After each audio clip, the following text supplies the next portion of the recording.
Now, I think it's pretty safe to say that the future of the franchise when it comes to Star Wars is very much expansive, not just with their new books, novels, comics, and video games, but also, let's not forget about their new Star Wars TV shows and movies that are actively in the works by creators out there like Favreau, Filoni, Peyton Reed, and a whole lot more coming on board to really propel the universe in a different and positive direction.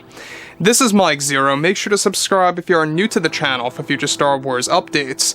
Also, by the way guys, make sure to drop a thumbs up on this video to support the channel. I thank you also very much for the kind support. It is greatly appreciated. Now, one thing about George, John, and Dave is that they are actively dragging in tons of Legends lore into the already established canon universe of Star Wars under Disney. Now, what their plan is to keep things as accurate as possible to how Legends presented itself back in the 90s and the 2000s. As you all know, Legends ended in, I believe it was right around the fall of 2013, and especially when Crucible came out, that was really the very end of Legends, and before Disney began actually filming The Force Awakens. So here we are, it is already the end of 2022 basically, and what George Lucas actually has up his sleeve when it comes to a lot of tricks and scenarios that he's about to introduce to the Star Wars universe, with Favreau and Filoni by his side, is actually truly exciting. Now, with that being said, we already have a lot of great announcements on the horizon by Disney executives, John and Dave, as well as other creators joining the stage at next year's Celebration and D23 event as well. So that brings us to what exactly is Lucas up to? Well, this all has a lot to do with the fact of specific fan favorite characters being used in ways that fans would have never even imagined. Now, with both Favreau and Filoni actively working on new Star Wars projects for the Disney Plus platform, Disney executives are actively focused on their new Star Wars announcements that are about to be made public next year. Now further, it's noted however that just recently, creator George Lucas just convinced Disney executives to do one of the best things in the Star Wars franchise that will be made canon in live action form. Now, it's noted that one of the storyboards that were created by Favreau for Mando 4 has been presented to Disney by George Lucas himself on making it finalized for the script and one of the big new moments in the Star Wars franchise. This is said to be a sequence in which Anakin Skywalker's Force Ghost is set to teach Luke a lesson about the netherworld of the Force, where fans are going to learn about this realm for the very first time. Now in canon, this realm is going to be showcased in Mando 4, where it will also be referenced as the Mist Beyond.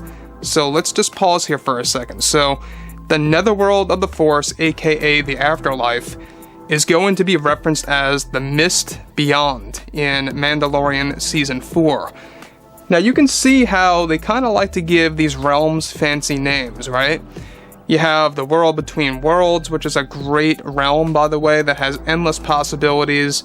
There are other realms in the Star Wars universe as well, but the Mist Beyond is actually quite a very unique sounding name. I'm not quite sure if that's a code name, or if that's what they're truly settled on for Mando 4, but it is something that does already exist in canon, and they're going to make that canon also now in live action form. They're actually going to call it that in live action, apparently. So, moving beyond all of this is where things begin to truly progress, is that the Mist Beyond is said to feature itself in Mando 4 for the very first time in history. One of the storyboards involves both Luke and Anakin Skywalker's Force Ghost. There is going to be a scene that will be directed by George Lucas for The Mandalorian Season 4 in 2024 that will involve Anakin teaching Luke about the Mist Beyond. Now, again, I want to actually focus on something here before I get to the next partition of this, is that everything related to Mando 4 as of right now, they're still on track for 2024, but just be mindful over the fact that Mando Season 3 was originally meant for holiday season of this year. In fact, originally they wanted it out by November, then it got pushed all the way until February. Now, not for a bad thing, actually for a good thing, because Favreau and Filoni wanted to do additional filming, making the episodes longer, and also adding more to the story. It's not that production went wrong or problems came about and about in the actual show.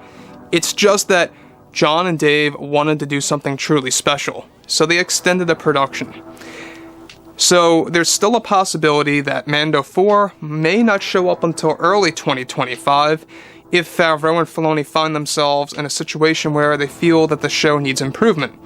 So, moving on past that, it is also set to appear as a blank white space, followed by connections to the world between worlds that will be fully explained.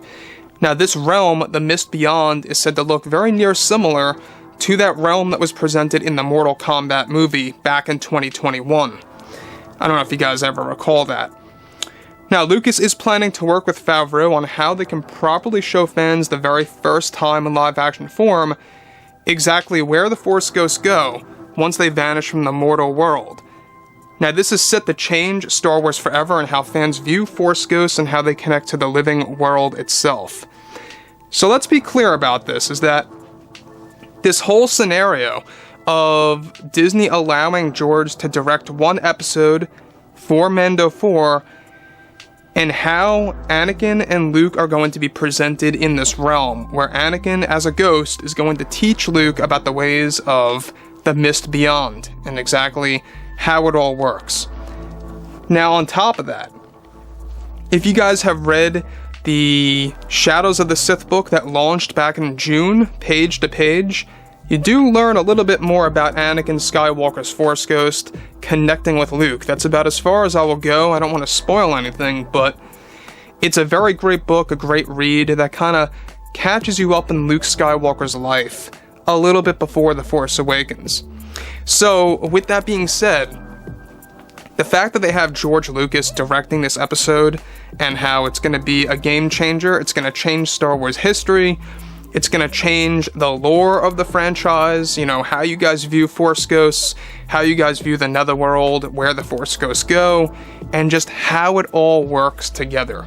They're going to finally make it canon and known to the fans. How the canon universe interacts with the Netherworld of the Force, how it's going to be made an actual official thing, presenting itself in the visual form, not just by reference material. And I think that a lot of fans may, have a little bit of skepticism about that. Maybe some fans out there are going to be like, well, that should remain a mystery. Other fans like myself, I think that this is going to enhance the Star Wars experience, because we've all wondered to ourselves, right? Whenever characters like Obi-Wan or Yoda's Force Ghost vanish, where are they going, right? That's what's going to be answered in Mando 4. We're finally going to be able to see that visually, not just by words or dialogue. We're actually going to be able to see this on screen for the very first time, and it's going to be all directed by Favreau, Filoni, and George Lucas, really interacting together on different segments.